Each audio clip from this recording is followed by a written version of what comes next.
Muito bem, galera massa do meu querido e maravilhoso Espírito Santo. Eu costumo dizer meu querido e maravilhoso porque esse estado, ele é massa. Massa é um nome comum aqui no Espírito Santo, né? A gente tem um costume de falar massa porque é uma coisa boa, legal, uma coisa bacana, né? E hoje nós estamos recebendo aqui no nosso Massa Podcast, ela que vai abrilhantar aqui o nosso podcast, hein? Ela é médica. Essa mulher tem fibra, viu, cara? Essa mulher não é uma simples mulher, não. Essa mulher é guerreira, deputada federal, representante do Estado do Espírito Santo lá na Câmara dos Deputados. E essa mulher corta um dobrado para defender muita causa bacana pra gente. Doutora Soraya Manato é a nossa convidada aqui no Massa Podcast. Bem-vinda, doutora. Tudo bem? Tudo ótimo. Obrigada aí pelo convite. Realmente, o Espírito Santo é massa. O Espírito Santo poca. É muito legal essas... Que são os termos falas. muito frequente, corriqueira no linguajar do capixaba, né? E outra coisa que o capixaba fala que a gente não percebe, quando você encontra a pessoa ou entra numa loja, ei, tudo bem? Só o capixaba fala, ei, tudo bem. Todo mundo fala, oi. A gente fala ei. Então, quando a gente chega em outro estado e fala, ei, tudo bem? Você é capixaba, a pessoa Na hora. fala. Olha, esses termos aqui que nós temos aqui no Estado do Espírito Santo é muito peculiar, né? Muito legal. Tipo, o capixaba não vai pra festa, vai pro rock, não vai pra praia, se joga no mar, né? A bola não pica, a bola quica. Só o capixaba que fala. Pocou, Arrebentou. Exatamente. Doutora Soraya Manato, aqui hoje no Massa Podcast. Bom, pelo que eu sei, você vai me corrigir se eu estiver falando bobeira, mas eu já dei andando umas vasculhadas aí. Você é do norte do Estado do Espírito Santo, é isso mesmo? Eu nasci em São Rafael, que é um distrito de Linhares. Sim. Mas o São Rafael é mais ligado à Colatina. É mais próximo, né? As pessoas... Perto de Marilândia também. É São Rafael, depois vem Patromó, Marilândia, Colatina. Né? Mas, na realidade, é um distrito de Linhares. Mas eu vim de lá muito cedo, eu tinha 3 anos de idade. Meu pai era comerciante lá e vendeu tudo e comprou um comércio na Glória, e nós viemos para a Glória. Eu tinha 3 anos de idade. Minha mãe, inclusive, mora na Glória até hoje. Até hoje reside ali até no hoje. Polo Comercial da Glória? Da Glória, olha, exatamente. Que bacana. A Glória é minha extensão, é a minha casa, né? Porque tem sempre lugar para você chamar de seu. E na minha família é a Glória, né? Porque a gente se sente bem, tem os nossos vizinhos, as vizinhas que ainda estão vivas, né? Os filhos, nossos amigos de infância, que a gente tinha essa vida. Quem mora, antigamente, né, quem morava em qualquer bairro, seja Glória, né, Praia do Canto, Aribiri, qualquer lugar as pessoas brincavam na rua. Uhum. Né? Então a gente brincava na rua, era o nosso quintal, não tinha esses perigos que tem hoje em dia. Então a gente, minha família é muito conhecida ali na Glória, que meu pai foi comerciante a vida toda, e minha mãe ainda, com 85 anos, é comerciante. Então teu pai era comerciante lá em São Rafael e veio para Vila Velha, né? Para Glória, e continuou sendo comerciante. Papai mexia com comércio de atacadista e depois supermercado. E minha mãe, hoje em dia, tem umas lojas. Uma delas e as outras ela aluga. Entendi. Então provavelmente a sua família também tem agricultores, que é da região de lá. Não tem, nós temos, né? Meus tios, minha mãe é família Grise, tem também, mas meu pai mesmo, ele não tinha, meu pai tinha comércio mesmo. Entendi. Poxa, aquela região ali é muito gostosa, São Rafael. Já fui algumas vezes ali, tá? Várias vezes ali. Para surpresa minha, eu vi um tempo atrás, há uns 2 anos atrás, uma reportagem que é considerada assim, um dos melhores climas, né? Sim. Do estado do Espírito Santo. É muito quente no verão, mas na época do inverno também é frio. É forte na plantação de café, porque é muito montanhoso. E é uma região bonita. Entendi. Então, na verdade, você veio para cá muito novinha, bem pequena, você veio para a Grande Vitória. Com 3 aninhos. Verdade. Estudou a vida toda aqui na região de Vitória e Vila Velha mesmo? Eu comecei minha vida estudando no Colégio São José. Eu fiz o jardim e o pré no São José. Porque, antigamente, o São José só aceitava mulher. e o Marista são homens. Então, eu estudava no São José e meu irmão no Marista. Quando eu passei para o primeiro ano primário, que antigamente era primeiro ano primário, o Marista começou a aceitar mulheres. Então, minha mãe me tirou do São José e me colocou no Marista, porque aí eu e meu irmão estudávamos na mesma escola. E aí eu lembro, quando eu fui para o Marista, eu com 7 anos de idade, a minha sala assim, era aquele monte de homem e tinha assim 4, 5 mulheres só, né? Porque foi o primeiro ano. Mas depois, a partir dos anos seguintes, foram aumentando o número de mulheres. Eu estudei minha vida inteira no Colégio Marista. E como é que, de onde surgiu esse desejo, essa vontade de ser médico? Ou seja, tem alguém na família, por exemplo, que já é da área e você falou, eu acho legal. Como é que surgiu essa ideia de ser médica? Não sei, eu era uma pessoa, eu sempre fui muito estudiosa. E aí eu, sei lá, botei na minha cabeça que eu ia ser médica, mas não tinha ninguém na família. Hoje em dia, tem várias pessoas na família que são médicos, né? Aí depois meus 2 filhos são médicos, eu tenho dois sobrinhos que são médicos, tenho primos que são médicos. Então, a partir da minha entrada na medicina, eu acho que eu estimulei a outras pessoas na família. Na realidade, a minha família, eu, Manato, somos médicos, meus 2 filhos são médicos, né? Entendi. E agora eu tenho um sobrinho que acabou de passar no vestibular para medicina, vai ser médico também. Então, tem uma turminha aí que foi pro lado da medicina e uma turma foi pro lado do direito. Que legal. Pô, aí tu veio saiu lá de São Rafael, veio com a família pra cá e tal, se instalou aqui em Vila Velha, e dali a vida foi seguindo seus rumos, né, seus passos. E ali você foi estudando, enfim, e decidiu estudar para medicina, na verdade. E agora deixa eu te fazer uma pergunta. O Manato é do extremo do estado, do outro lado. Como é que surgiu isso? E como é que vocês se conheceram? Como é que aconteceu isso? Eu estou curioso para saber isso daí, acredito que muita gente também.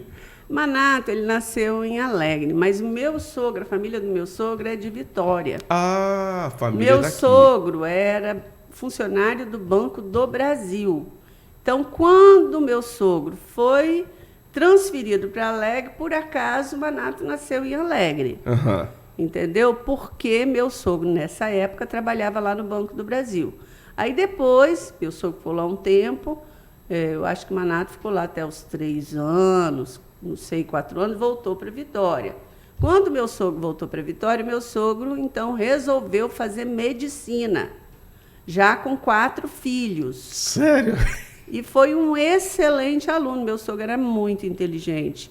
Então, ele trabalhava, quando ele passou na medicina, ele fazia faculdade de dia, ia para o banco depois da faculdade, foi um dos melhores alunos da turma, ainda teve o 5º filho fazendo a faculdade de medicina. Misericórdia. Tudo isso. Excelente aluno, com 4, depois com 5 filhos. E ainda trabalhava no Banco do Brasil para sustentar a família. Ralava, né? Ralava. E aí, nesse período aí que você conheceu o Manato, foi daí que você se conheceram? Eu conheci o Manato porque eu, quando entrei na faculdade de medicina, Manato eu estava no 1º ano da faculdade, ele já estava no 4º ano. A gente se conheceu, assim, era meio conhecido, né? Uhum. Quando eu lá no Hospital Evangélico de Vila Velha, quando a gente estava no 3º ano da medicina, tinha uma prova que a gente fazia para ver se você era admitido para ser acadêmico do Hospital Evangélico também, que sempre foi um excelente hospital, uma referência, e é até hoje, né? Com certeza. Então, a gente tinha prova para obstetrícia e ginecologia, tinha prova para cirurgia geral e tinha prova para UTI. Então, eu fiz para ginecologia e obstetrícia. E ali eu fui para o hospital, era acadêmica, e quando eu estava no 6º ano, que eu ainda era acadêmica lá também, o Manato, ele foi ser chefe do meu plantão. O meu sogro ele era chefe lá da ginecologia, do Hospital Evangélico, e o Manato não era de lá. Quando eu passei para o 6º ano, que eu estava lá na ginecologia obstetrícia, lá o Manato foi ser chefe do meu plantão. Foi aí que a gente começou a namorar. Entendi. Mas a gente já se conhecia, mas a gente foi namorar só lá. Dali que começou o romance. Quando eu estava no 6º ano da faculdade. E essa história já dá quantos anos de casados aí? Nós temos 33 anos de casados. Que legal, já tem uns dias já. Tem uma história aí. 5 anos de namoro, mais 33 de casado, são 38 anos. Nossa, doutora, agora é o seguinte, beleza, eu tô entendendo a sua história aí, explanando pra gente aí sua origem, como é que aconteceu, as pessoas estão sabendo como é que aconteceu o seu casamento, né? Você veio lá de São Rafael pra cá, seu pai era um comerciante, empresário, enfim. E aí você impulsionou outras pessoas também da sua família, né? Você foi um estímulo para que outras pessoas também estudassem medicina, história bem interessante. Agora, a senhora, do nada, entra na política. E aquilo ali, eu sinceramente, fiquei observando e pensei assim, mas doutora Soraya, ela é médica. Aí foi assim, meio que uma bomba assim, explodindo, assim, do nada, que o Manato não vai disputar a reeleição para federal, vai disputar para governador do estado. E, tipo assim, não foi apenas eu, acredito que muita gente ficou assim sem entender muito, né? E tal, mas tudo bem, mas aceitou. E aí tu veio na eleição e faz uma votação monstruosa. Nunca tinha disputado uma eleição. E do nada tu entra na eleição para deputado federal e tem uma votação expressiva. Como é que foi isso? Deixa eu te falar, eu acho assim, eu sou uma pessoa cristã, eu acredito muito em Deus, não gosto de mexer Deus na política, mas eu acho que eu acredito muito no destino. A gente nasce, a gente cresce, a gente vive, né? Eu não casei com o Manato por acaso. Se eu não tivesse casado com o Manato, eu não teria tido os filhos que eu tenho. Sim. Né? Que é a Bruna e a André. Então, acho bem tudo pré-determinado. E, realmente, a política surgiu na minha vida por acaso, no sentido de que eu sempre fui uma esposa muito presente, tanto na vida dos meus filhos quanto na vida do Manato. E eu, sempre que eu pude, eu viajei com o Manato para o interior, quando ele ia, muitas vezes na sexta-noite, no sábado de manhã. Então, eu ficava assim, com pena dele ir sozinho e tudo. Eu sempre ia com ele quando eu podia. E fui muito, muito, assim, de todas as viagens que ele fez para o interior, nesses 16 anos que ele foi parlamentar, eu fui com ele 80%. Então, eu ia com ele para a companhia mesmo, nunca me envolvi, nem me meti em política, mas era um ambiente que eu estava acostumada. Eu conhecia os prefeitos, as mulheres dos prefeitos, os vereadores. Eu sempre fui uma pessoa fácil, eu gosto de conversar. Uhum. Então, eu fui entrando nesse meio, mas despretensiosamente, porque eu sempre falo, eu juro pela saúde dos meus filhos, nunca passou pela minha cabeça. A política surgiu na minha vida por acaso, como uma missão mesmo. Mas, a partir do momento que eu fui eleita, eu falei, epa, então o negócio aqui é mais sério, porque eu sempre levei com muita seriedade a minha profissão. Sempre fui muito dedicada, eu sempre comecei a trabalhar às 7 horas da manhã, ficava até 6, 7 horas da noite. Sempre operei na hora do almoço, nunca tive preguiça. Sempre trabalhei muito e sempre fui muito dedicada. E eu fiz isso, transferi isso para a política. Porque, aliás, é uma responsabilidade muito maior, no sentido de que, não que a medicina não seja de responsabilidade, é de extrema responsabilidade, mas eu sempre fui profissional liberal, independente, dentro da medicina. Tipo aquele negócio, semana que vem, tal dia eu não vou poder atender, desmarque meu consultório. Na política, não, eu sou uma funcionária pública, né? Sou paga com o dinheiro da população, dos impostos, então você leva a sério. Eu levo muitíssimo a sério, me cobro muito e tenho que entregar resultados. Eu não estou lá brincando, estou lá trabalhando pelo Estado do Espírito Santo, pelo Brasil. E isso eu levo muito a sério. Logicamente, eu que não era acostumada com a política, fui eleita e não sabia nada, né? Porque tem um regimento interno da Câmara, como que funciona e tudo mais. Então, a partir do momento que eu fui eleita, na segunda semana eu já estava fazendo curso de regimento interno. Foram 2 meses de curso, eu chegava cedo, na terça, tinha aula durante 2 horas toda terça de manhã. Então, eu procurei primeiro me inteirar do que é o parlamento, como funciona e as regras. E aí, depois, eu passei a estudar os assuntos, porque eu sou médica, entendo da medicina, da área da saúde, beleza. Mas tem saneamento básico, tem infraestrutura, tem educação, tem segurança e tudo mais. E E a gente é médio, a gente é acostumada a estudar. Então, até hoje, eu acordo 5 horas da manhã e vou estudar os assuntos que eu preciso estudar. Porque é a única forma de você poder desenvolver dentro do parlamento é você tem que conhecer os assuntos. A Bíblia Sagrada diz, você como cristã sabe muito bem, a Bíblia Sagrada fala o seguinte, né? Ser fiel no pouco, que no muito te colocarei. Então, se você exerce dentro da sua área, já como médica, responsabilidade, dedicação, comprometimento, obviamente, você é uma pessoa comprometida e se prepara, né? E quer levar as coisas a sério. E isso não está sendo diferente na política. Porque, por exemplo, não vou citar nomes aqui, mas a gente sabe muito bem que tem deputado do Estado do Espírito Santo que sequer subiu na tribuna uma vez para fazer um discurso ou apresentou uma proposta interessante, uma proposta relevante para o Estado. Mas a senhora não, você está ali com a faca nos dentes mesmo, com toda a energia, e trabalhando, e defendendo, mostrando ideias, levando propostas. E assim, está trabalhando para a população, está mostrando um resultado, né? Ou seja, aqui os votos na urna, que o pessoal acreditou, a turma foi lá, vamos dar o voto de confiança e tal, mas você está fazendo o negócio acontecer. Isso que está sendo interessante. E eu acho interessante, dentro do parlamento, o que acontece. Quando você faz esse trabalho de comprometimento sério, você passa essa credibilidade. Os outros parlamentares te dão crédito no que você faz, no que você fala.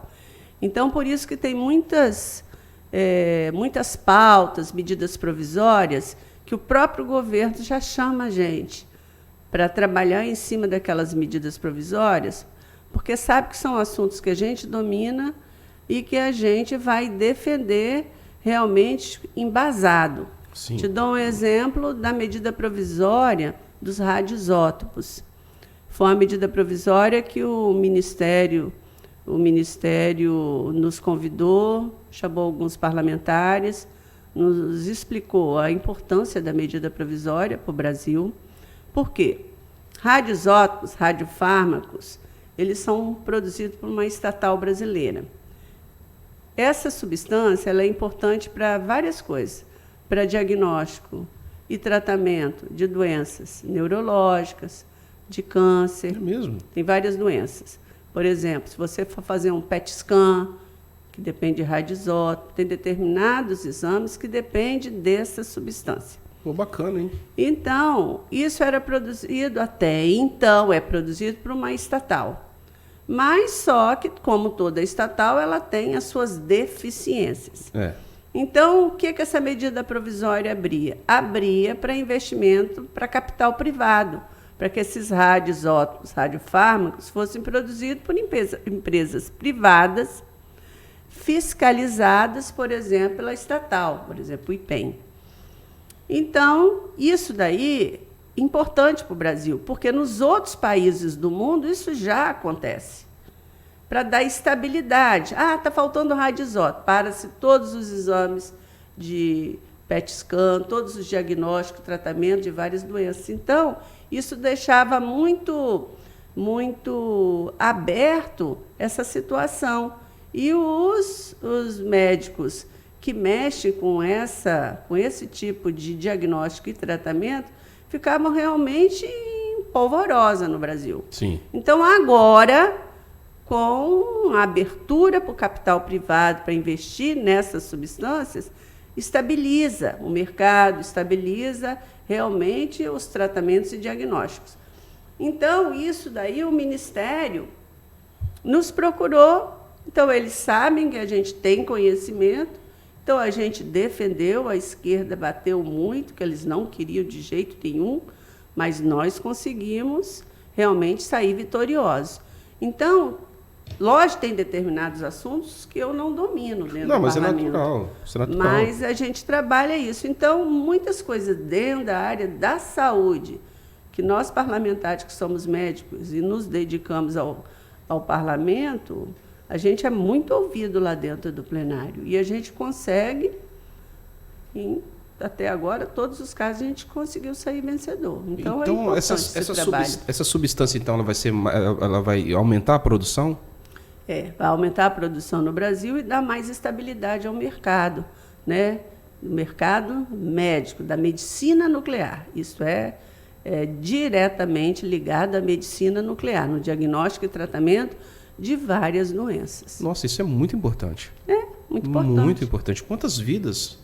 Todas Nós estamos as falando doenças de câncer, doenças neurológicas, tudo depende disso daí. Tem muita gente que precisa desse medicamento, dessas substâncias aí, com certeza. Todos os diagnósticos de câncer, tratamento de câncer, depende disso daí.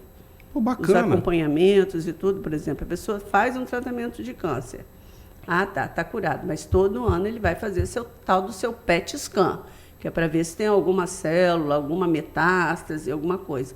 E depende desses radiofármacos. Eu observei que na última vez que o presidente veio aqui no Espírito Santo, né, a senhora até inclusive estava presente, até eu falei até com o Marato a respeito desse assunto, né? Assim, a questão econômica para o Espírito Santo, assim, que a gente está muito assim, na esperança desse impacto econômico que está para vir para o Espírito Santo, através dessa questão das ferrovias, a questão lá de São Mateus também e tal. A senhora acredita que isso está mais próximo de acontecer, que isso realmente vai acontecer, porque a esperança para aquela região, basicamente ali de São Mateus, ali é um porto que vai ser criado ali, se não me engano, não é isso? E vai fazer um barulho grande, porque, gente, nós estamos falando de muita geração de empregos, não é verdade? Que impacto econômico vai trazer para a região? Na verdade, isso afeta o estado todo, né? E assim... Afeta o Brasil. Afeta o país, né? Com certeza. E o que a senhora pode falar para a gente a respeito dessas obras? Como é que está isso daí? Isso daí é uma política do governo federal, realmente, porque também as ferrovias, até então existentes no Brasil, que a linha férrea brasileira ela está assim desde 1900 e quanto?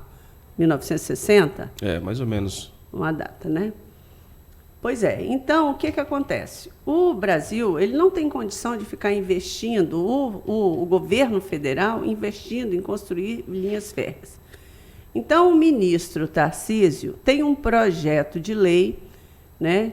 Tinha até então um projeto de lei do senador José Serra, lá no Senado Federal, que os presidentes do Senado ficaram sentados em cima desse projeto, porque eles não queriam abrir esse mercado da construção de linhas férreas para o capital privado, por interesses próprios, né? Sim. Tem sempre gente por trás interessado. Então, é por isso que é difícil, como diz o ministro Tarcísio, destravar o país. Então, o ministro Tarcísio queria que esse projeto andasse no Senado, mas o presidente do Senado sentou em cima do projeto, o anterior e o sucessor. Então, o que ele fez? Ele conversou com as pessoas. No princípio, eram 6, né? 6 empresas querendo lançar suas linhas com capital privado. Então, o ministro Tarcísio falou, vocês adiantem o processo, vejam essas autorizações, o IEMA, o IBAMA, veja tudo que precisa. Quando tiver mais ou menos alinhado, vocês me falam que eu lanço uma medida provisória. Porque a medida provisória ela tem um tempo de ser lançada, ela tem um tempo de caducar se ela não for votada no Congresso. E assim ele fez. Então, quando ele lançou o marco das ferrovias, novo marco das ferrovias, na realidade ele deu a concessão, acho que foram 9 empresas. Mas agora já tem mais de 70 então, todo mundo pedidos de linhas. E aqui no Espírito Santo, aqui está capitaneado pela Petrocity, que vai construir o Centro Portuário de São Mateus, e de lá vai sair a linha férrea que vai até o Vale do Aço, e vai sair uma que é a Juscelino Kubitschek, que sai de Barra de São Francisco e vai até Brasília. Que bacana! Né? E já tem outras, tem mais uma, que o José Roberto, que é o diretor-presidente da Petrocity, já tem outra linha férrea. Então, são 26 bilhões de investimento. Vão gerar, só na construção, mais de 5 mil empregos, diretos e indiretos. Na realidade, logicamente, que vai trazer muito desenvolvimento para o norte do estado do Espírito Santo, que sempre foi abandonado. Sim. E é um grande produtor, né, de grãos, né? e pedras ornamentais, madeira e outras coisas. Então, por essas linhas férreas, como ela liga o Espírito Santo a outros estados, então o objetivo é escoar, né, a produção da região central do país, do norte de Minas, noroeste de Minas, vir pelo Espírito Santo e até o Porto de São Mateus.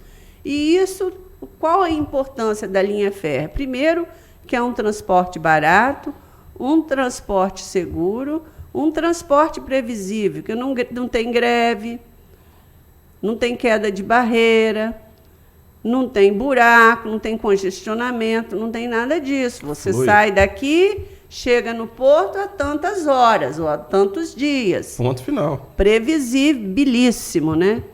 Então, esse que é o objetivo. O principal objetivo é isso, transporte barato. Então, isso traz o quê? Desenvolvimento. E no percurso das linhas, eles vão construir shoppings, outras coisas. Eles vão trazer desenvolvimento para o norte e noroeste do estado do Espírito Santo, assim como do estado de Minas, que vai ser o grande celeiro da produção de Minas Gerais. São aquelas regiões que hoje não são produzidas porque não tem acesso a escoar a produção e vão trazer. Então, quem tiver essa visão, ver o traçado, comprar essas terras, vai comprar hoje barato e daqui a 10 anos vão estar valendo ouro, né? Exatamente. Então, esse é o objetivo. Mas esses traçados estão no Brasil todo. Então, esse que é o objetivo do nosso presidente, porque o Brasil ele ficou atrás de todos os países. Estados Unidos tem 10 vezes mais linha férrea do que o Brasil. E eles transportam, escoam a produção deles por linha férrea, que é muito mais barato, vai direto ao porto, muito mais fácil, tudo mais. E o Brasil depende única e exclusivamente de quê? Das nossas rodovias. Então, que é muito mais caro. Muito mais caro. A gente fica na mão, né, de greve, de caminhoneiro e tudo mais. Não que eles não sejam importantes. Eles vão continuar fazendo o trabalho deles, o governo quer valorizar o trabalho deles. Só que vão ser percursos menores. Entendi. Mas vai ser um impacto grande, viu? Vai ser um impacto grande. Muito grande. Para o Estado e para o país, né? Para o país, com certeza. Esse é o objetivo. Mas é bacana ver que a senhora defende essa causa, essa proposta. Segunda-feira mesmo, às 18 horas, tem um evento ali no Hotel Senac. O José Roberto até me ligou, me convidou. Por quê? Em 2019, quando eu assumi, o José Roberto me convidou, porque ele estava tendo muito problema com o IEMA aqui no Espírito Santo. Eu mesma fui no IEMA, fiz várias reuniões, tudo que eles puderam fazer para atrapalhar o empreendimento, eles fizeram e provavelmente, né, grande chance de ser capitaneado aí pelo governador do estado do Espírito Santo, que não tinha interesse nesse traçado. Sim. Ele tinha interesse em outro traçado. E aí, o ministro Tarcísio, então, chegou e falou para o José Roberto, vão federalizar isso daí, traz para o IBAMA. E assim foi feito. O ministro Tarcísio, então, dispensou uma equipe para ajudar o José Roberto a pegar todas essas autorizações, que você sabe que é muita coisa, né? E assim foi feito, e graças a Deus está tudo muito bem, obrigado. Semana retrasada, o José Roberto esteve lá em Brasília, e agora tem um novo ministro, né? O ministro Tarcísio, então, saiu, porque ele é candidato ao governo do estado de São Paulo. Então, nós tivemos uma reunião com o novo ministro, que é uma pessoa jovem, super dinâmica, que está toda envolvida no projeto, né, vai ter uma continuidade, logicamente, e é isso, está tudo de vento em popa. E também essa empresa que vai construir a Petrocity, as ferrovias, também eles já vão começar a construir os navios, né? Oh, que legal. Que eles vão construir aqui na Bahia, né? Já vão começar a construção dos navios para fazer a cabotagem, né? Porque é isso que o ministro quer. A cabotagem, não sei se as pessoas sabem, que é o transporte de navio entre estados ou entre cidades, que eles vão pela costa, não tão longe da costa, né? Sim. Uma distância menor, né? Então, isso que é transporte de cabotagem, que também sai bem mais barato. Sem dúvida. Agora, deixa eu te falar, eu te acompanho nas redes sociais E eu vi um movimento ontem no seu Instagram, você falando ali sobre a vinda do Bolsonaro aqui no Espírito Santo, e a turma meio eufórica e tudo mais. E eu vi que você falou ali que possivelmente você ia ver, estava estudando essa possibilidade. Será que vai acontecer a motociata? Que tem, inclusive, teve gente que me mandou mensagem, me ligou, Max, será que vai ter motociata e tal? Olha, eu tô sem moto, mas eu consigo uma emprestada e tal. Pois é. E aí, como é que tá essa situação? O presidente vem ao Estado, isso é fato. Não, isso aí é o seguinte, o presidente está para vir aqui dia 27, mas ainda não está confirmado. Ah, não confirmou. Tanto é que no meu vídeo eu falei, ainda não está confirmado. Por quê? Você confirma, cria aquela expectativa, e depois não vem. Fica chato. Né? Quando o presidente veio aqui em 2020... né? Fui eu que trouxe o presidente, porque a gente precisava de uma agenda. Ele não pode vir aqui, vou lá no Espírito Santo. Não, ele tem que ter uma agenda, ele tem que ter uma agenda robusta para ele vir. Então, eu fiquei procurando, até que eu achei aquelas 434 casas populares que iam ser entregues no município de São Mateus pela Caixa Econômica Federal. Aí eu fui com o presidente da Caixa e falei com ele, o Pedro Guimarães, falei, Pedro, vocês vão entregar essas casas, dá para dar uma segurada, porque eu quero fazer um convite ao presidente para ele ir lá. Então, a agenda do presidente é muito tumultuada. Ele falou, não, senhora, a gente segura aí, acertamos tudo, o presidente veio. Né? Naquela vez, a gente queria fazer a motociata, só que foi muito assim, foi corrido, foi só, ele veio a São Mateus. Um bate e volta. Foi bate e volta. Mas foi ótimo, ele não tinha vindo nenhuma vez ainda, depois que tinha sido eleito, foi maravilhoso. Então, agora ele vai vir de novo. Então, a gente está querendo organizar a motociata. Aí vai dar moto. Eu fui para o Palácio, conversei, né, com o doutor Pedro, que é o assessor direto dele, já conversei para ver se a gente consegue. Então, a gente está trabalhando em cima disso daí.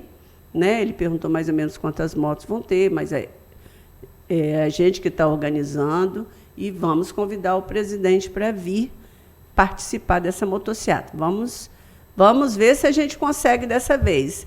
Há umas 3 semanas eu estava lá no Palácio e ele falou, Soraya, quando nós vamos atravessar de moto a terceira ponte? Eu falei, nós estamos esperando o senhor. O povo teufórico aqui. Então, agora a gente está trabalhando isso daí. Terça-feira eu vou de novo para lá para ver isso daí, para ver se a gente consegue, mesmo que for de Vila Velha até Vitória, só passar pela terceira ponte, já está ótimo, porque o pessoal está sedento, né? Por isso. Doutora, eu nunca vi isso na minha vida. Eu acredito que a senhora também nunca viu isso. Camisa do cara é vendida na rua. Isso. O cara é adorado. Tu passa nas ruas, na BR, um monte de lugar, tu vê bandeira do cara, com o rosto do cara ali, e a turma compra. Exatamente. Se o Bolsonaro falar, não, dia 27 eu vou vir mesmo e vai ter motocicleta, não vai caber moto na terceira ponte. Aquilo exatamente. Ali não vai caber moto ali, eu tenho certeza disso. Se for na terceira ponte, ou onde é que seja, aqui na Grande Vitória, enfim, vai dar muita gente. O povo ama ele aqui no Espírito Santo. Na verdade, não é no Espírito Santo, é no Brasil, onde o cara passa, ele arrasta uma multidão, né? Ele arrasta muita gente. Então, assim, a turma tá eufórica, tá esperando. Se isso aí tá chegando, presidente, se estiver chegando para você esse podcast, olha, aqui no Espírito Santo a galera tá esperando aqui. E vai ser zoado, vai ser massa, vai dar muita gente. Pois é, a agenda é com o Ministério da Infraestrutura, né? Vai visitar 2 obras, parece que quer dar um pulinho lá no Convento da Penha, e é aí que eu pego esse gancho, de repente, de Vila Velha até Vitória. Atravessar a terceira ponte. Então vai ser uma motociata, não vai ser tão demorada, porque é um percurso curto, né? Mas é importante ele fazer, porque é isso que eu expliquei. A terceira ponte é o símbolo máximo das nossas manifestações. Sim. Ela representa Bolsonaro. Bolsonaro é igual a terceira ponte. Literalmente. Não é? Literalmente. Então, por isso que ali seria... Sem pôr nem tirar. Muito assim, significativo para a gente, para ele e para o país. Vai ser muito bacana. Bom, espero que dê tudo certo. Essa semana, no dia 14, próximo sábado, Daniel Silveira vem ao Estado do Espírito Santo. Está programado Tá também. programado aí. Na verdade, falta acho que 2 ou 3 dias, né? Está programado. Falta 2 pra ele dias, vir, falta 2 dias. Eu tenho que ver direitinho com a Assis. Ontem eu estive com o Daniel, nós tivemos uma reunião, eu e ele, lá no PTB, junto com o nosso líder, que é o Paulo Benson, né, que é uma pessoa muito querida por nós, e tivemos uma reunião remota com o nosso líder máximo do PTB. Entendi. Agora deixa eu te fazer uma pergunta. Qual é a sua visão? A sua visão e a sua esperança. A sua visão e a sua esperança. Estou fazendo 2 perguntas ao mesmo tempo, né? A nível de governo do Estado. O que você espera politicamente do Estado do Espírito Santo? O que você. A sua forma de enxergar a melhor proposta para o Estado do Espírito Santo? Porque, por exemplo, deixa eu melhorar a situação aqui. A gente vive nesse impasse chato pra caramba. Eu tô falando até no jeito... Talvez outra pessoa que seja de outro estado veja a gente falando dessa forma, mas é o nosso jeito de falar aqui no Espírito Santo. Chato pra dedéu, né? Chato pra caramba. Porque, tipo assim, nós temos um presidente da República que quer fazer um monte de coisa bacana pro país. Pro Estado do Espírito Santo, especificamente falando, nós somos capixabas, estamos aqui. Só que nós temos um governo que é totalmente oposição. Os caras jogam, ele costuma dizer, o Bolsonaro, que tem que jogar dentro das 4 linhas, né? Os caras jogam em linhas que a gente nem sabe de onde vem. Verdade. E o negócio é complicado. E assim, e é chato a gente ver propostas bacanas, ideias como essa aí lá do Porto, que vai ser em São Mateus. Isso é fantástico, isso é maravilhoso. Essas casas que foram entregues lá para a turma lá em São Mateus também, outra parada bacana. O negócio das ferrovias, são coisas que impulsionam a economia, são ideias bacanas que vão melhorar a qualidade de vida do capixaba, do brasileiro. Mas, pô, a gente vê um Estado travado com as ideias que vêm lá do governo federal. Qual é a sua esperança, qual é a sua expectativa como capixaba, nem como política, sobre essa situação, para o nosso Estado do Espírito Santo? Embora eu imagine qual seja a sua resposta, mas eu quero te ouvir. Deixa eu te falar, eu sou uma pessoa que eu sempre tenho muito respeito pelas outras pessoas. Né? Eu bato muito no governo do Estado do Espírito Santo, mas nas coisas erradas. Sim. Jamais especificamente Na xingo pessoa. e denigro o governador, porque ele tem esposa, ele tem filhos. Respeita, né? E a gente tem que respeitar a família. Eu bato em cima das coisas erradas. O governo do Estado do Espírito Santo tem vários problemas. Ele é de esquerda, o governo federal é de direita. Né? Tudo que o governo federal traz para o Espírito Santo, o governo do Estado do Espírito Santo só coloca a etiquetinha do governo do Estado. Por exemplo, agora foram entregues um monte de máquina agrícola em Carapina. Mais de 50 máquinas agrícolas. Todas só com o embleminha do governo do Estado do Espírito Santo. E são máquinas agrícolas com dinheiro do governo federal. Eu vi essas entregas. Eu acreditei, são inclusive... máquinas agrícolas com dinheiro do governo federal. Mas ali só tinha como que o governo do Estado tivesse entregando. Não, mas isso daí é enganar, como diz o outro, enganar a trouxa, né? Nossa. Então, isso daí aí eu bati. O governador foi em Rio Novo do Sul dar ordem de serviço para fazer o saneamento básico lá, esgotamento. 12 milhões de reais. Tudo dinheiro do governo federal. Ele sobe no palanque e não fala do governo federal, fala que é obra dele. É como você Então, eu tenho que bater nisso, porque é errado. Claro, ué. Isso é dinheiro do governo federal. O governo federal botou 16 bilhões para a Covid. Ele fala que eu sei, porque eu fui num evento e ele fala que o dinheiro é do governo do Estado do Espírito Santo, é do governo federal. Então, isso daí eu não admito, porque toda vez que ele pode, o governador do Estado do Espírito Santo bate no governo federal. Beleza. Tem os escândalos do álcool, tem os escândalos lá do Detran, que são muitos milhões de reais. O lance do pendrive ali, né? Ali, malucados. Teve o pendrive, eu entrei no Ministério, na Justiça, com aquele pendrive, eu, como parlamentar, minha obrigação é essa, eu tenho que fiscalizar. Outra coisa, a saúde do Estado do Espírito Santo está entregue às baratas. As pessoas não conseguem, por conta da pandemia da Covid-19, ele largou tudo de lado, já estava largado há muito tempo. Verdade seja dita, não vem desse governo, vem do governo Paulo Arthur, que nunca cuidou de saúde, porque saúde não dá voto. Então, as pessoas não fazem suas esterectomias, não fazem suas cataratas, não fazem suas hérnias, não fazem suas colestectomias, porque é cirurgia eletiva. Vamos esperar complicar. Aí, quando complica, você tem grande chance de morrer. Então, isso daí a gente é contra. Por quê? E agora? Querendo não, já está desmantelando o Hospital Infantil Nossa Senhora da Glória, que é o único hospital infantil do estado de referência de doenças raras, referência em queimado, referência em cirurgia reparadora de criança e adolescente, referência em câncer, referência em ortopedia, referência em endoscopias de bebês recém-nascidos, dilatação de esôfago e tudo mais. São equipes muito bem preparadas, sempre foi considerado uma das melhores residências em pediatria do Brasil, e ele, sorrateiramente, está desmantelando o hospital. Já tirou ortopedia, botou para o HPM. Já tirou a oncologia, botou para homem. Mas a gente deu um basta.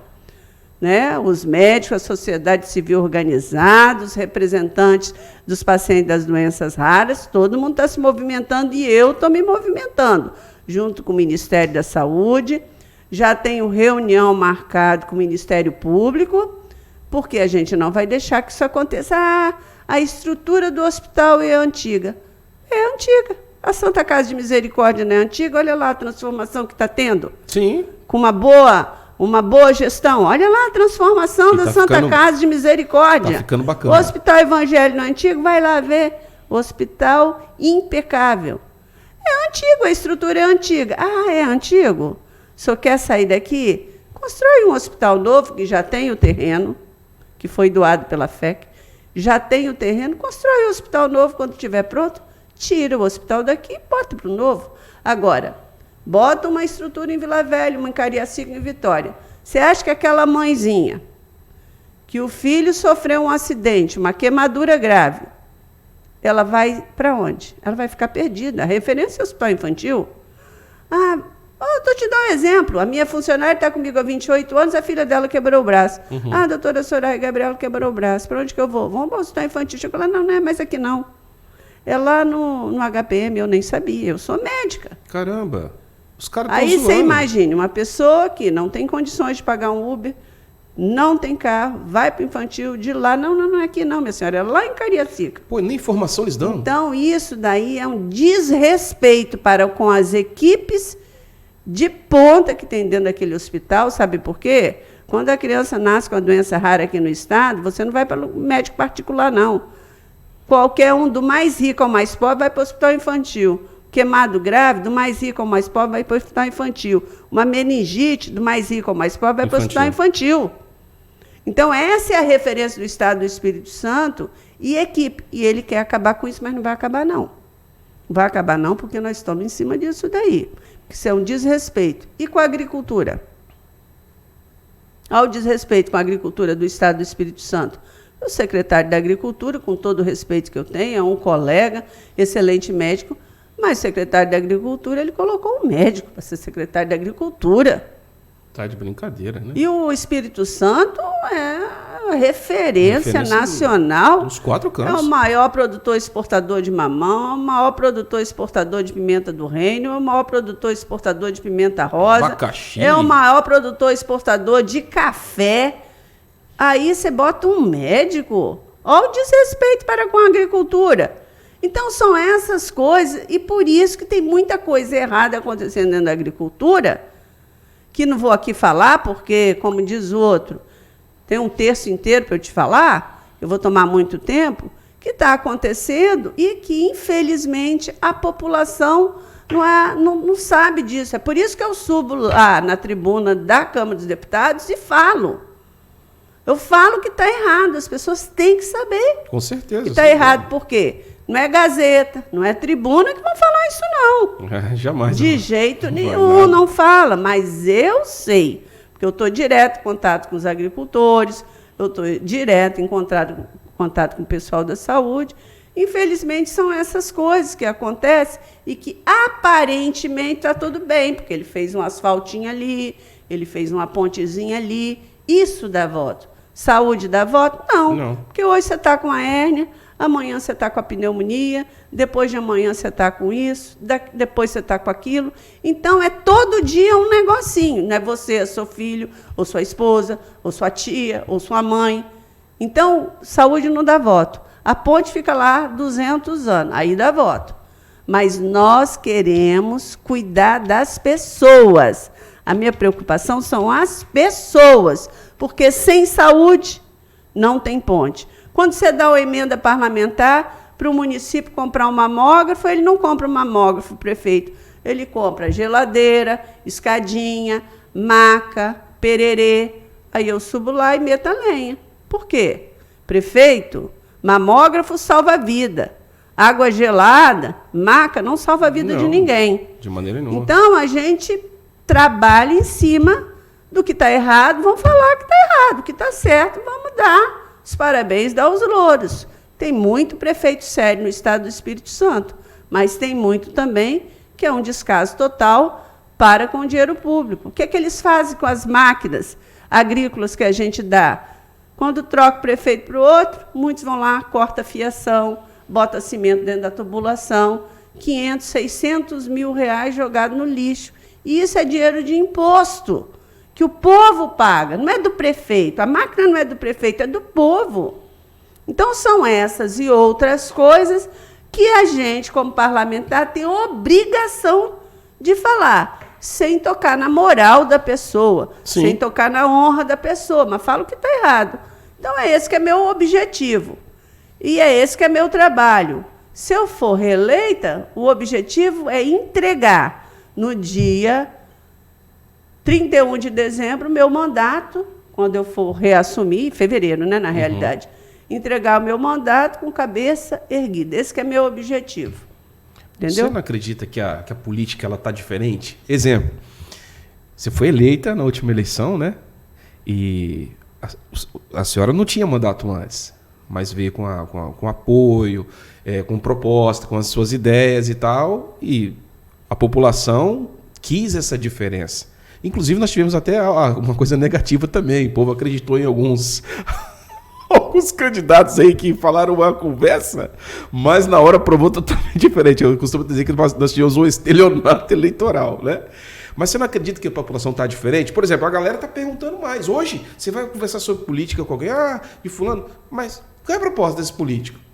Qual a ideia? E qual é o partido que ele está? Ela é de onde? Que bandeira defende? O pessoal está mais criterioso. Isso está sendo bom também, por outro lado. Graças a Deus. Graças a Deus que a população brasileira acordou. Porque a população, por exemplo, europeia, americana, eles já acordaram há muitos anos, estão muitos anos na nossa frente. Graças a Deus que a população brasileira acordou. E espero que a população brasileira realmente se informe do que é a política, quem são os políticos, o que eles fazem e os resultados que eles trazem. Porque nós não estamos lá para brincar, não. Nós estamos lá para trabalhar e trazer resultado, defender o meu Estado, que eu toda semana, pelo menos 3 vezes por semana, eu falo do Estado do Espírito Santo, porque é o meu Estado. E defender, eu como deputada federal, eu trabalho também para o Brasil, né? Tem muitos projetos, aliás, a maioria dos projetos são referentes ao Brasil como um todo. Mas o trabalho tem que ser sério, tem que ser realmente com dedicação, porque lá a gente chega na Câmara, muitas vezes 7h30, 8 horas, e fica até 10, 11, meia-noite. Eu fico lá até acabar. Tem esse negócio de eu ir para casa, ficar lá em casa, porque tem votando um lance de ali, casa, não. Tem um lance sorrateiro ali que do nada os caras votam em alguma coisa. Isso acontece. Não. Eu falo, eu sempre fui Caxias quando eu era na escola, eu não faltava nem quando eu estava doente. Mamãe, não vai, não, eu vou. Eu tinha maior medo de faltar à escola. Eu não sei, eu acho que era um trauma que eu tenho. E eu estava conversando com um colega meu que é médico lá, deputado Zacarias Calil, que eu e ele somos assim, a gente chega nas comissões centro, lá, Caxias mesmo. Eu falei, Zacarias, eu acho que eu tenho trauma disso quando eu era estudante lá do Marista, da faculdade, que eu não faltava, nem se eu tivesse doente eu não faltava.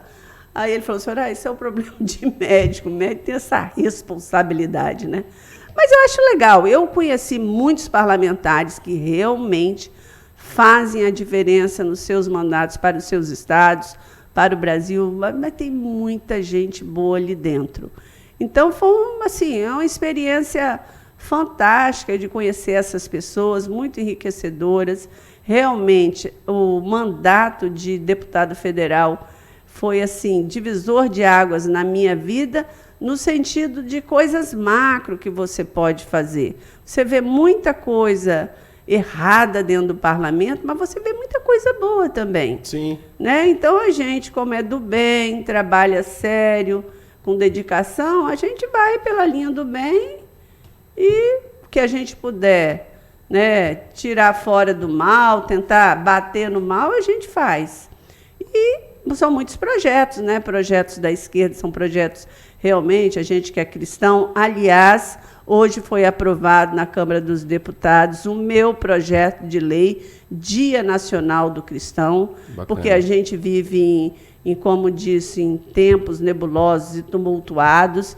A gente sabe que a esquerda, né, o comunismo, eles querem realmente, a primeira coisa que eles querem é tirar, né, a criança, o filho não pertence à família, sim pertence ao Estado. E outra coisa, a primeira coisa que eles tentam tirar é a religião da vida das pessoas.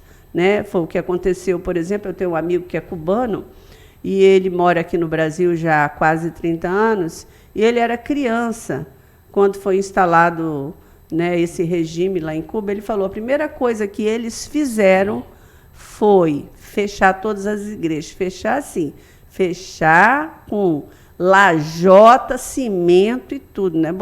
Fechar a porta com chave, não. E ele falou que a mãe dele era muito religiosa, a família. Eles, quando nascia uma criança, eles tinham que fazer o batismo escondido. Então, a primeira coisa que eles tiram é o cidadão da família e tira a religião.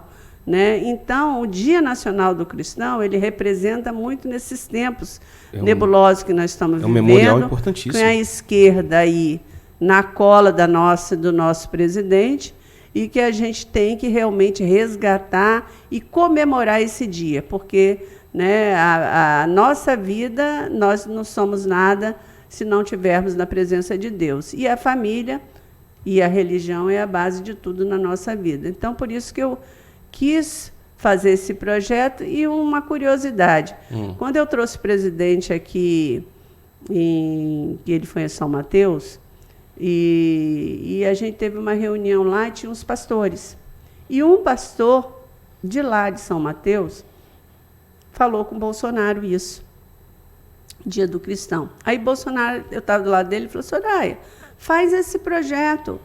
Olha aí, interessante, Dia do Cristão. A ideia saiu de um capixaba. Saiu de um capixaba, lá em São Mateus. Que bacana. E Bolsonaro, então, Soraya, faz esse projeto. E aí eu fiz e foi aprovado hoje lá na Câmara dos Deputados. Então, fico muito feliz. E qual dia vai ser? Objetivo. Já tem ideia? É o primeiro domingo de junho. Vai ser comemorado. Primeiro domingo de junho, então, será comemorado. É o Dia Nacional do Cristão. Que bacana, é legal. Fazer esse resgate aí, sempre está em voga, né, esse dia, porque para nós que somos cristãos, porque, segundo o IBGE, 89% da população brasileira professa a fé cristã, distribuída em igrejas de várias denominações. Sim. Entendeu? Mas o brasileiro, ele é cristão. O que você me diria sobre Deus? Eu pauto minha vida sempre a Deus. Eu acordo de manhã, faço minhas orações e não durmo sem fazer minhas orações. E graças a Deus Ele está presente na minha vida, né? Eu fui batizada, eu nasci na Igreja Católica, sou evangélica hoje em dia, sou batizada pelo Espírito Santo e a gente segue nesse caminho, sempre procurando fazer as coisas de bem, do bem, sempre pautado pela palavra, né? Que é mais importante. Sem dúvida. Sem nosso Deus, nosso Jesus Cristo, a gente realmente não é nada, né? A felicidade, já disse, ser feliz, você tem que estar bem fisicamente, espiritualmente e tem que sempre estar presente com o nosso Senhor Jesus Cristo na nossa vida. Você vê que eu estava conversando ontem com a deputada federal, ela é bem idosa, e ela perdeu um filho. E nós ficamos muito tristes, que ela é uma pessoa boa. Ela é até de um partido de esquerda, mas ela é uma pessoa bem, ela é religiosa. Ela falou para mim, e aí foi o primeiro dia que eu a vi ontem, ela falou: Soraya, ainda bem que eu tenho Jesus na minha vida. Ele que me fortalece para eu estar aqui, porque perder um filho eu nunca imaginaria que eu fosse perder um filho. Então é uma dor muito grande, ela falou. É uma dor que não tem tamanho, mas a gente que tem Jesus pautado na nossa vida dá essa força. Então é muito legal, eu gostei do depoimento dela. Sim, sem dúvida. Que a gente tem que sempre, independente das nossas ideias e diferenças, a gente tem que respeitar o ser humano. E ela é uma pessoa que, apesar de ser de esquerda, eu respeito nesse sentido. Entendi. O que a doutora Soraya falaria sobre família? A minha família, eu sou apaixonada pela minha família. Você respirou fundo agora. Né? Eu sempre procurei ser uma excelente esposa, uma excelente mãe. E eu acho que nós, mulheres, temos essa função. Né? Eu acho que a gente realmente é o esteio da nossa família. Nós somos uma fortaleza. Aparentemente, somos frágeis, mas a gente é uma fortaleza. Por quê? Muitas vezes acontece um problema com o filho, com a filha, o marido, tudo mais. Você nunca pode mostrar fraqueza. Você tem que sempre... Pode estar moída por dentro, mas tem que ser a fortaleza, porque as pessoas também escolhem você, as pessoas da sua família.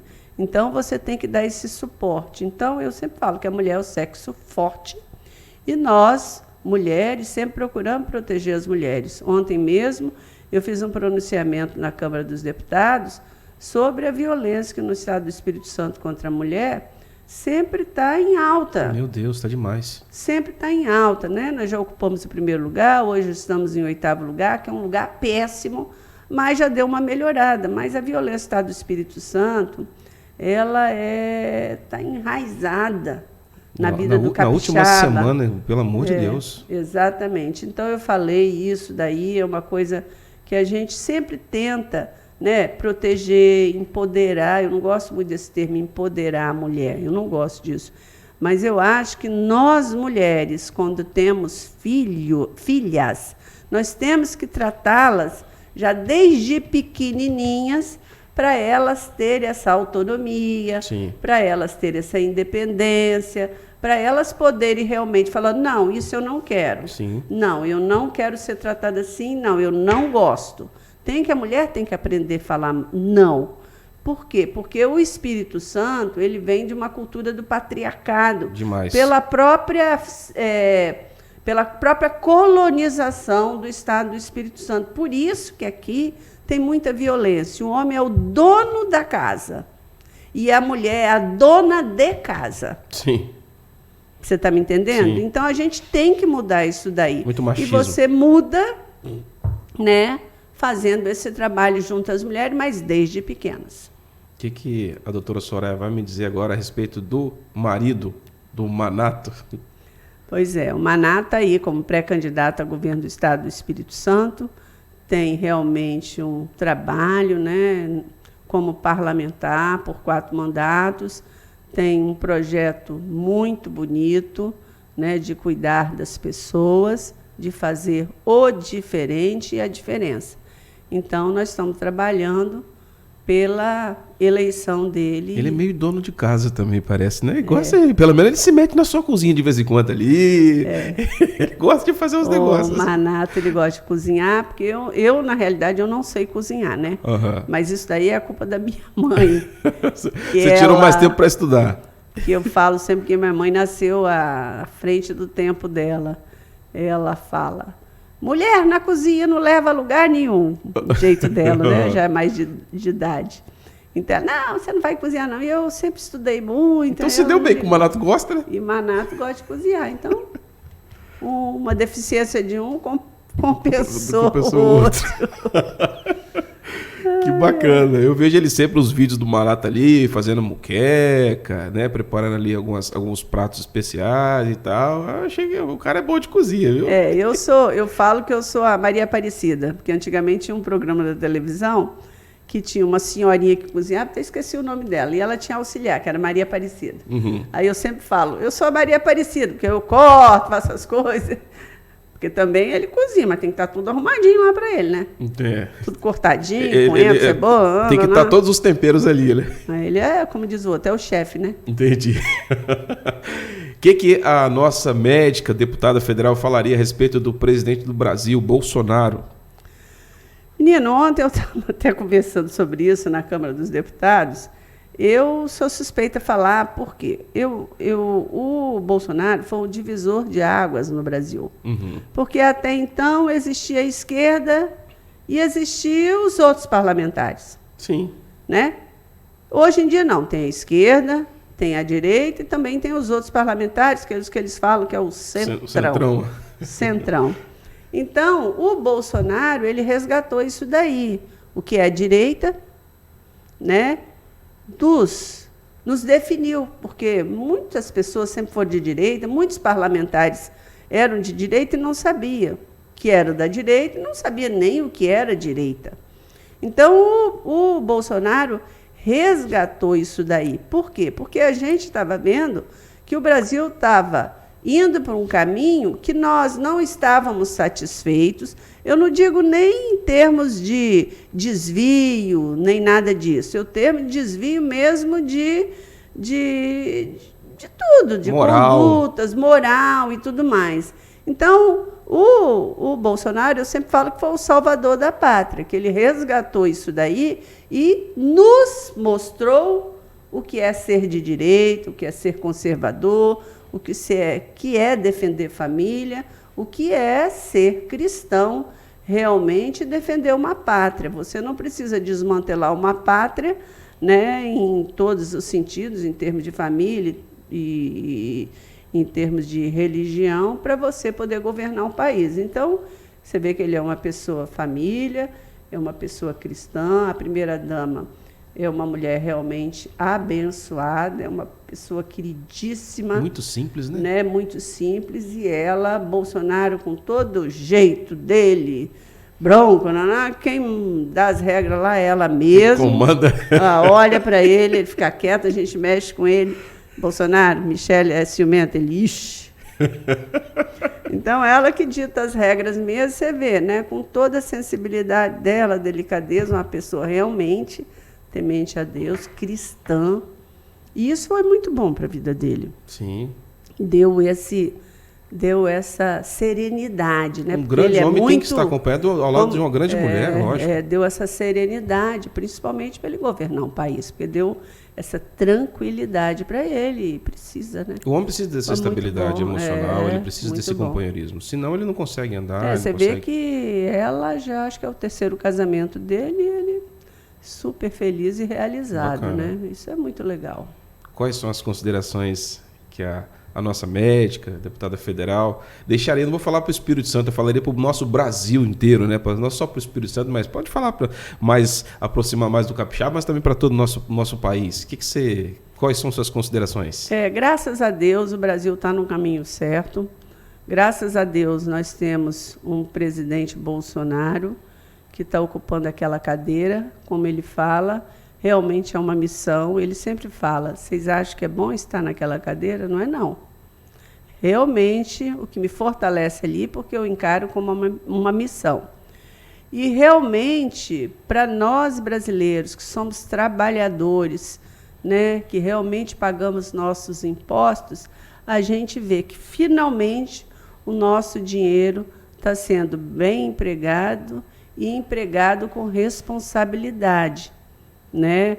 O presidente Bolsonaro, todos falam, porque ele é contra a vacina. Ele pode até ter sido contra a vacina, mas não poupou esforços para tratar a pandemia. São mais de 89 bilhões só para a pandemia. Desses 89, mais de 30 bilhões foram para desenvolver, distribuir as vacinas. Então, ele fez tudo que pôde e que não pôde para a saúde da população brasileira. Ele só é contra obrigar as pessoas a tomar a vacina. Ele distribuiu a vacina, disponibilizou a vacina e ele sempre quis. Tome quem quiser. Sim. Esse é o lema dele. Mas tem um ministro da Saúde que está fazendo a diferença do Ministério da Saúde, tem um ministro da Infraestrutura que saiu agora, que fez toda a diferença, tem um ministro da Agricultura, que é a melhor ministra de todos os tempos. E aí a gente só tem que estar agradecida, ter um presidente, pedir a Deus pela saúde dele, né, que o conserve assim, dentro, né, desse espírito aí de fazer o melhor pelo nosso país. Então, estou muito satisfeita. E tenho certeza que ele vai ser reeleito no primeiro turno.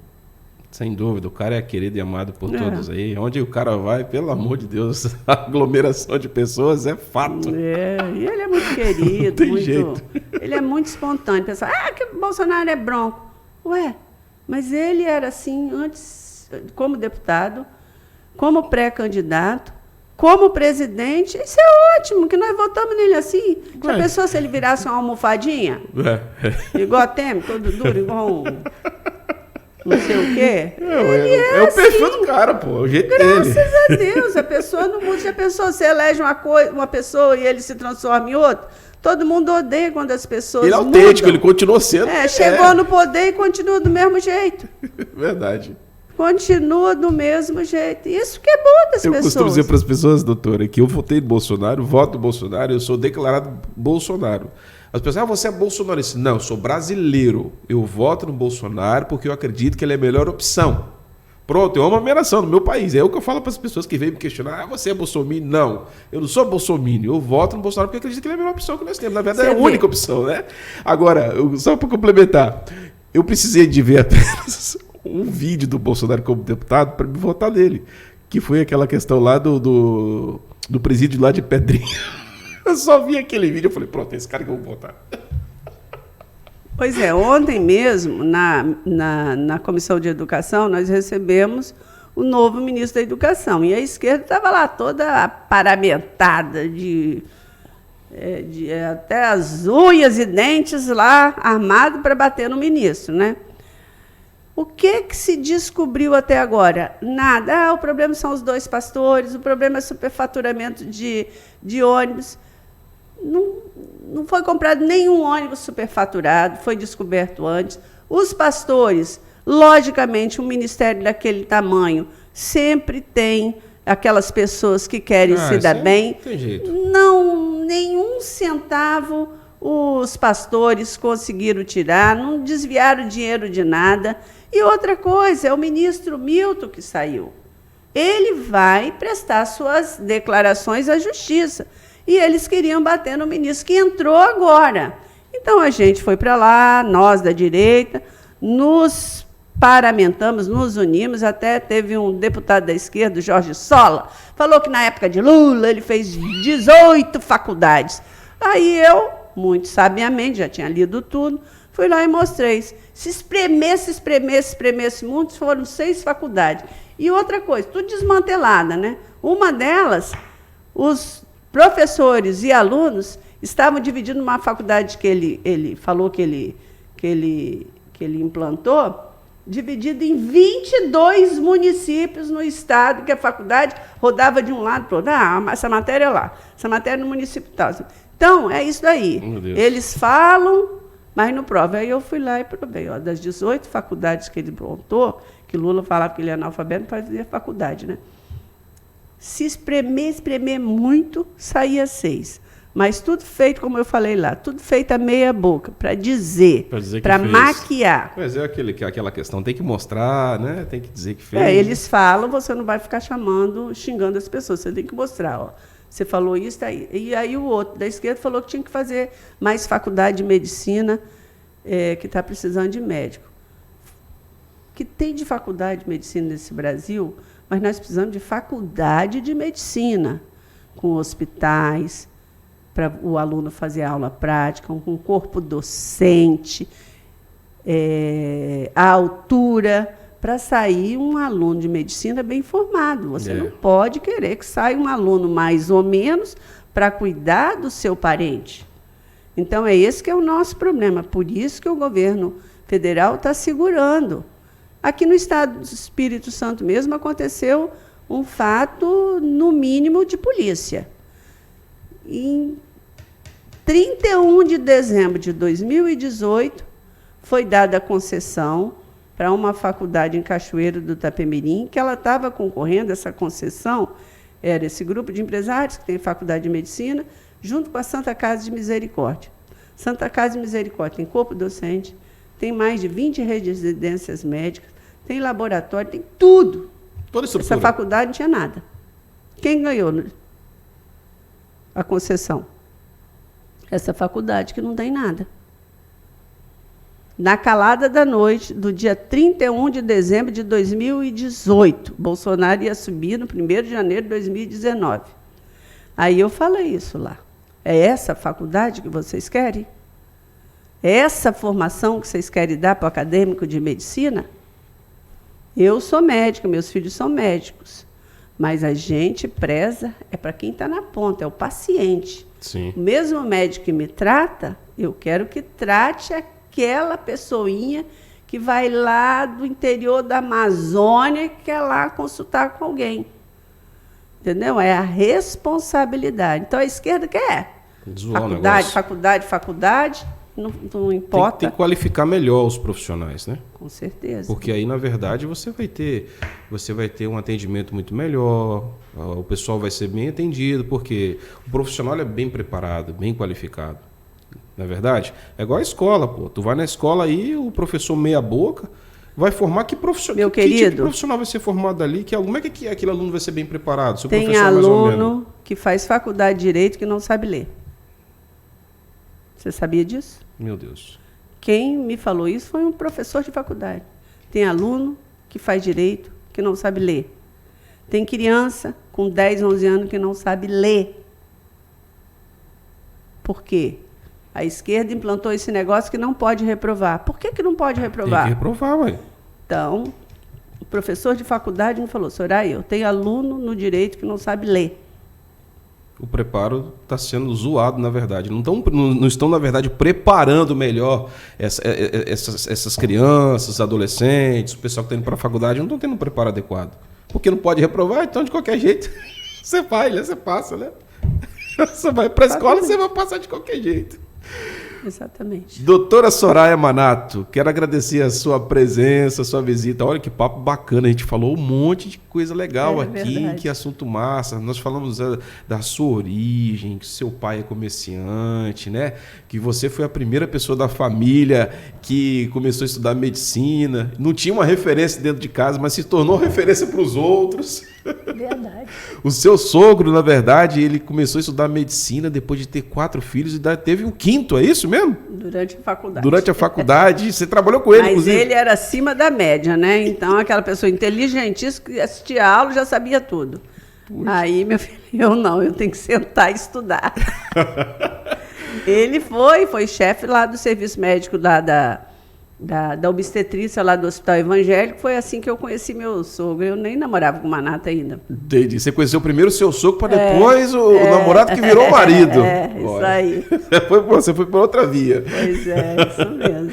Quero parabenizar o seu trabalho feito lá em Brasília. Tá sendo um trabalho bem falado. O pessoal está comentando bastante. Infelizmente, assim, independente de partido político, aquilo que nós já conversamos anteriormente, né? A gente tem que dar o mérito da pessoa, do profissional, a gente tem que ser falado isso daí. Eu gostaria de falar mais de outros deputados do Espírito Santo, na verdade, assim, porque nós temos 10 representantes, né? Mas, poxa, é chato ver como é que o cenário está. Não vamos entrar nesse leque, mas eu quero te parabenizar pelo trabalho que você está fazendo, né? Obrigada. Eu acredito que os seus eleitores estão felizes. Você tem uma direção e você não desvia nem para a direita nem para a esquerda. Você é focada e está ali fazendo aquilo que, na verdade, é a proposta. dos seus eleitores, né? E isso beneficia o estado do Espírito Santo, está ligada com a família, com a pátria, contra toda essa questão imoral que nós estamos vivendo no momento no Brasil. No Espírito Santo não é diferente, e está muito difícil para a gente que é cristão, que acredita em Deus, que somos conservadores, pelo amor de Deus.